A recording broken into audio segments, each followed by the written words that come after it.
All right.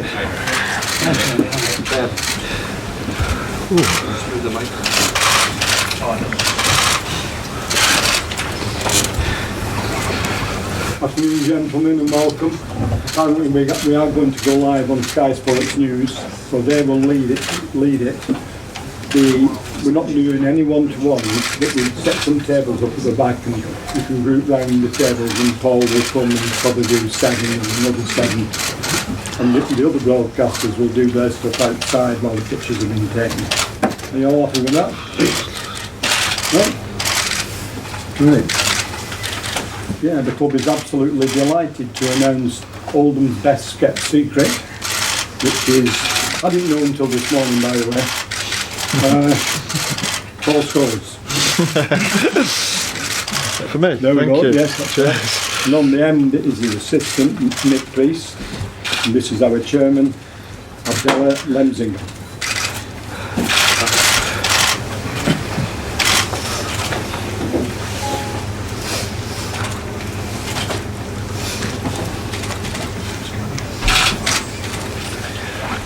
Still have the big one. Yes. Clocked.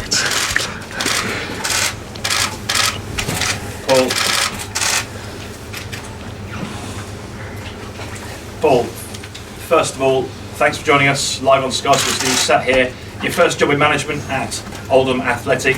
I suppose the first question, why now? Why here? Why is the time right to start your management journey?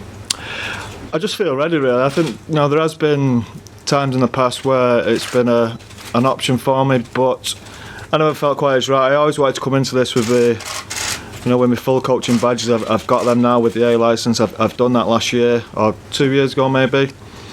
I just feel now the time's right. I've watched the team closely. I think they're a good team. I think there's some really good players. I know the mid-table at the minute, but with the squad we have, I think it should be a squad that's pushing for promotion. Maybe that might be a little bit out of reach for this year, but certainly for next season. You had to wait for the EFL to investigate this potential conflict of interest given your stake in Salford City. What was the guidance from the EFL when they made the decision? I think the problem was probably conflict of interest, wasn't it? If Salford, especially if they got promoted next season and we don't get promoted or relegated this year, there's potential we could play each other, but to be honest with you, it's never an option. I don't really do anything at Salford anyway. I was more like a Salford fan. I was going to watch games, seeing how the team was doing. And look, one day it might happen. I might have to play against Salford. We might have to play against each other. I'll be trying to beat them and they'll be trying to beat me. Just to be clear, are you able to retain that 10% stake, and does it impose any restrictions on you, the way you can manage it moving forward?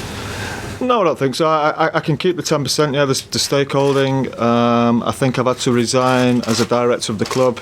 But like I say, I was non-operational anyway. It didn't really confuse matters.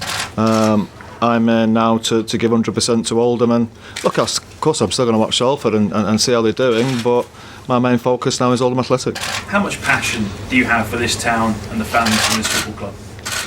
Yep.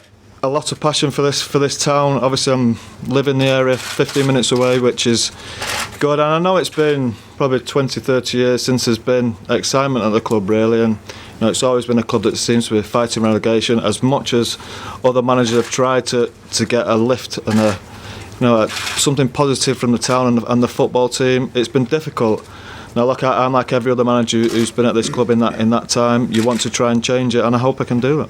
Paul, I remember speaking to you after the Richie Wellens got the job, when you did speak to Abdullah here about taking it. What was different this time?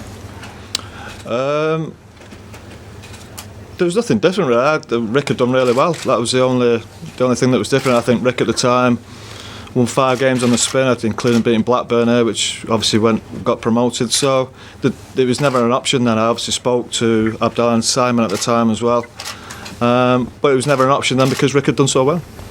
And finally from me, Abdullah, the man to your right, I suppose, it's been a long time coming, him coming back here. What was right this time as opposed to perhaps previously, or why is the relationship going to work for you? Well, we know each other almost 1 year, and we have a long marathon to keep it in the right way, and I think it's the right time for both of us. For him as a manager, he's ready, and for us as a club, and we're happy to have him here in the board. Yeah.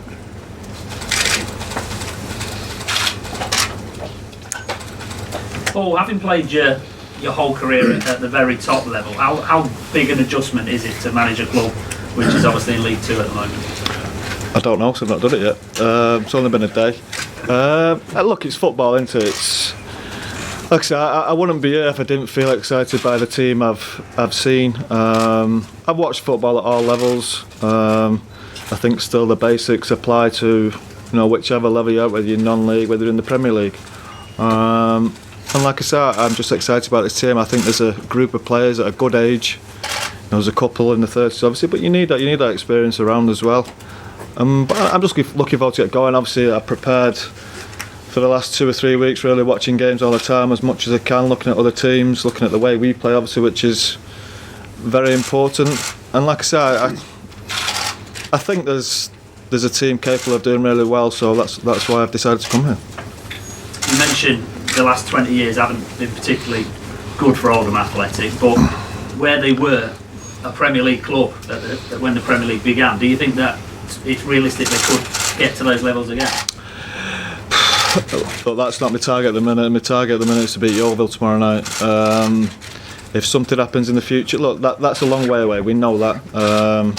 It's very difficult to get to that level again. But you have to have that ambition. Fans have that ambition. I'll have that ambition. I'm sure Abdallah will have that ambition to get back to that level again. Look, the town was brilliant. It was a great place to be. Full crowd here, week in, week out. Some great cup runs. Look, we want them times back again, of course we do, but there's a long way to go. Paul, you feel with your links, obviously with clubs like United, Zach Durley's on loan here. Are you going to use those contacts to try and make the most of your career, if you like? That's what I'll be trying to do, yeah. Obviously Zach's come in, he scored his first goal on Saturday, and he made a big difference in the game, so I was really pleased with him. Young player. Contacts, of course, you need to have contacts when you're down at this level.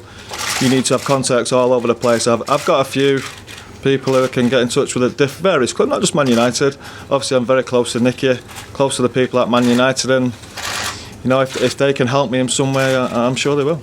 You were at the class of '92, the Salford press conference just a couple of weeks ago. What have the other lads said to you about this new role for you now? Just wish me good luck, really. We haven't really spoke about it that much. They just want me to do well. I'm sure they do, as in the jobs they're doing with Phil, obviously with the England ladies team, and Ryan with the national team. And when Gary went to Valencia, we all want each other to do well, and I'm sure, well, I hope they want me to do well here as well. That's it. Yeah. All right, gentlemen, and the holiday script now. Fantastic. Yeah. Thank you. I'll ask the little journalists to carry their own chairs back. You should. Said it wrong. And then after. Nicky, come on. Just one first, please, for the cameras. Abdallah. Thank you. This again.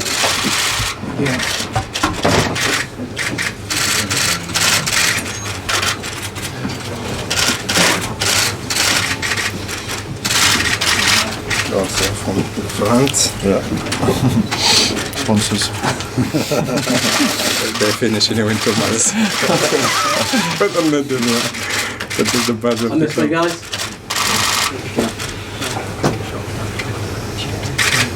This way, gents, please.